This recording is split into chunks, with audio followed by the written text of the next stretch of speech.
Hey everyone, and welcome back to part 2 of episode 3 of the Gearx Mk1 Systems Introduction video series. In this video, we'll take a closer look at the Gearx Mk1 magnetic drive design, what inspired it, where it's at, and the way forward for development. Let's get stuck in right away. Let's hit it.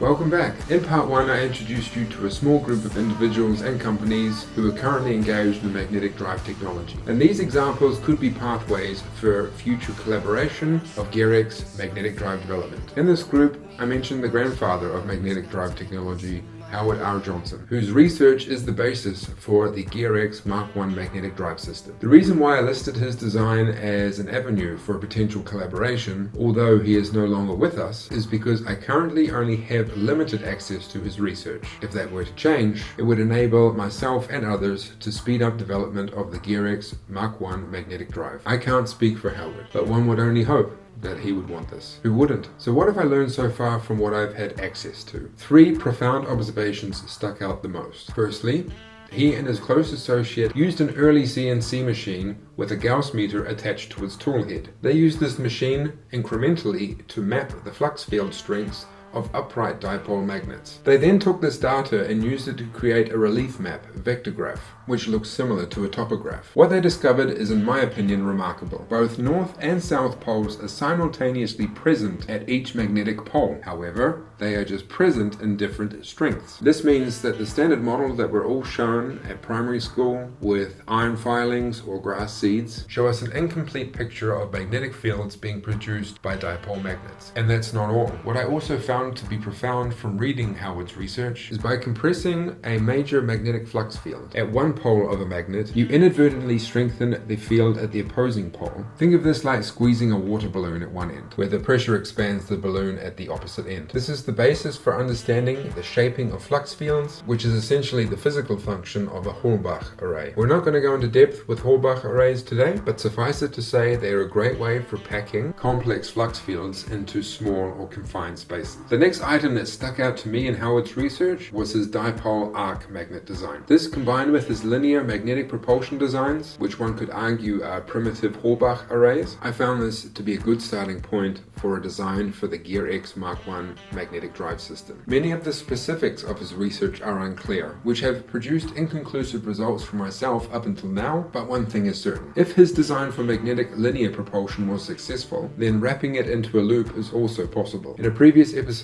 I mentioned that I had custom-made arc magnets made by a friendly company in Taiwan called greatmagtech.com. I applied my iteration to Howard's arc magnet design, together with the first iteration of the Mk1 control drawer, as a simple magnetic array to test the behavior of these magnets. I started out with just a simple semicircular array using strong cube magnets, arranged in a way that I believed would produce some linear momentum. Although this design is more of a placeholder than a design that was expected to succeed, it allowed me to take a closer look at the behavior of these arc magnets, and I was still pleasantly surprised with the results. The amount of magnetic cohesion that was present was remarkably low, and I found this to be a great starting point to further test drive jaw and control ring arrays. My plan is to continue to test the system in different configurations by accelerating it with compressed air and timing the duration until it stops. I'll be doing this repeatedly while swapping out designs and configurations, which is a bit like a game of hot or cold. This method also gives me the ability to make quick changes on the fly and the ability to backtrack whenever it's necessary. I'll also be documenting my findings along the way. However, this may take months or even years to exhaust some designs, which is why we need developers to get on board and to start their search with their own designs in their own way. Systems as ambiguous as these have the potential to stall development indefinitely, which is why the generator component design of Gearx has to take top priority. You should always do what you can do first, and is also one of the reasons why the Gearx Mk1 drive system for myself takes the lowest priority. You can choose a different set of priorities if you want to become a Gearx Mk1 developer, and that's totally up to you to decide. An important, in fact crucial, key factor to consider is to make any positive result replicable, otherwise we'll achieve very little. There is also an important milestone that stands in the way, which I touched on in previous videos, the frictionless magnetic coupling. If you wish to charge on without this design feature, please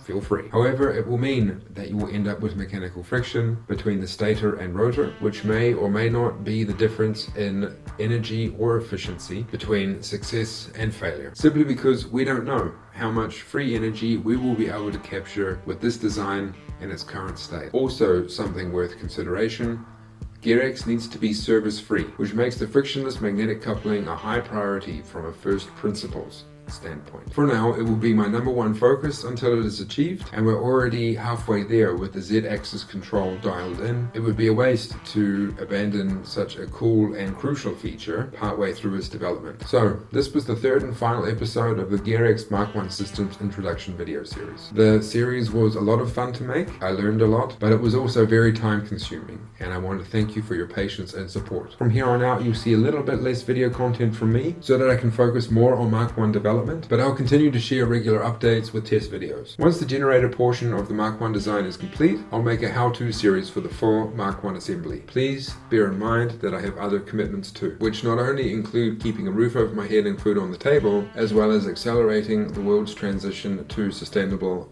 energy, but I'm fully committed to seeing the Gearx Mk1 in operation and in a vehicle platform in the near future, and ultimately sending Gearx to Mars as soon as it is possible. So that about wraps it up, guys. Thank you for watching, and I'll catch you in the next one.